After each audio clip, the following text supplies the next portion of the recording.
Okay, I'm just with Glenn Helgason here, and he's just going to show us a little juxtaposition on the tissue test that he's got on Bio-Sul here this year, preliminary tissue tests.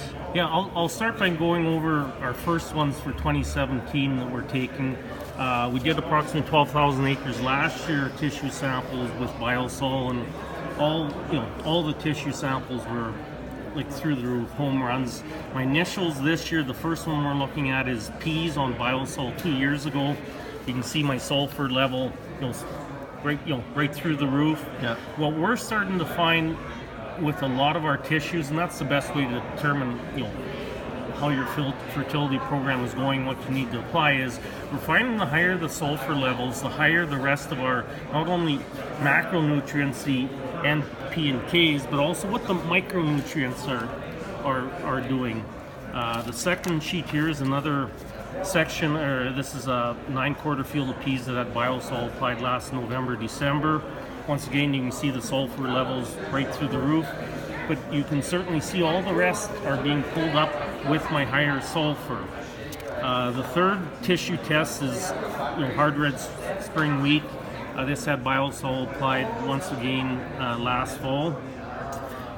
This is a wheat field compared with some land on the next one that I just took on this year that didn't have Bio-Sul applied yet. It's been applied early this week. Once again, you can see the sulfur levels good. We're applying liquid phos, obviously, to start moving some of these phos levels up. But this is the interesting slide, and we saw this last year comparing. This is Bio-Sul applied last fall to land that is getting Bio-Sul this year. But you can see the sulfur level, just barely sufficient on land that I just took on this year compared to, likely a little bit poorer quality land a mile away with the same wheat crop on it.